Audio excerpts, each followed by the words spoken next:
So, Leo, what do you do for a living now? I'm unemployed. I don't know. I find food and adventure as it comes to me, and just rolling with it. Yeah, living on the road. Cool. And you said you're going to be a med student in August. Yep. Yeah, life changes pretty soon. So it's kind of like oscillations, right? Get ready for like a hardcore oscillation this way, and I'm like way up on that one right now. So I'm just trying to ride the wave right into med school. Yeah. And what's your goal in going to med school? Like your ultimately, it's just about being free, and I guess freedom's kind of a very broad concept, and even just as being human beings, we can't be perfectly free. Freedom's definitely a spectrum. We're not free to jump off bridges without parachutes, but we can jump off bridges. So I just kind of want to, I guess, attain a skill set that makes me useful anywhere in the world, and then do whatever the hell I want with it. Mm-hmm. But specifically, I really like working in really remote places and living in really remote places, because I notice people that live there have a lot of kind of contrasting ideals and lifestyles. You can learn a lot from them, and you can also offer a lot. Mm-hmm. So yeah, I'm from Alaska, and I want to work in remote Alaska, and do you see yourself living in Alaska after, like when you're... Oh, for sure, yeah, my whole life, off and on. I found out in Moab that there's people that live in Alaska and live in Moab, and like don't have to suffer through November, December, and it like blew my mind. So yeah, I need to get on that program. Oh, dude, right? Springtime. I live in Montreal, so there's like 8 months of winter, right? Yeah, for sure. Springtime in Alaska, for sure. Wow. Springtime and summer. Awesome.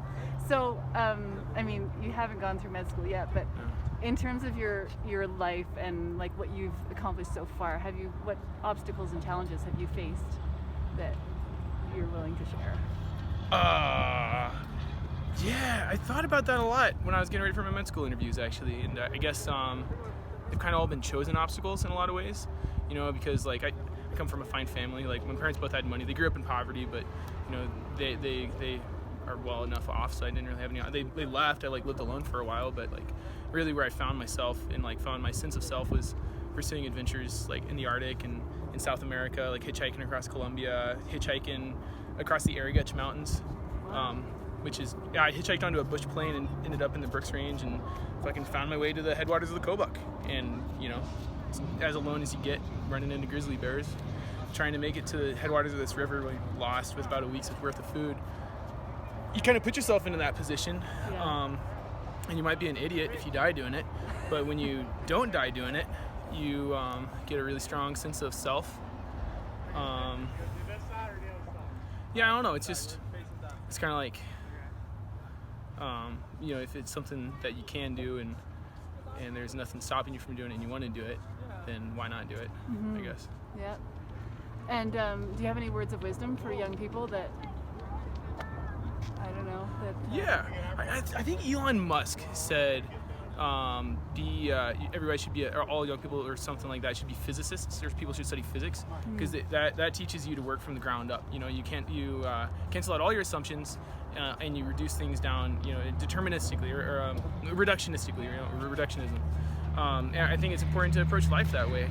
Live without anything, like live without a shitter, live without a house, live without a car, live without a girlfriend, live without, live with like nothing, and then pick it back up as you want it. Mm-hmm. Explore the world, explore every different way to live. Don't ever count something out, and just explore in that reductionist fashion, and then you'll definitely find the way that you actually want to do it, rather than, because we live in a world of influence, and so often our decisions aren't really made consciously by us, and I think by rejecting everything, then you can kind of come back to what you really want, and that's how you really make your own decisions. Mm-hmm. And in 5 years' time, where do you see yourself? Oh, I see myself miserable as fuck in residency.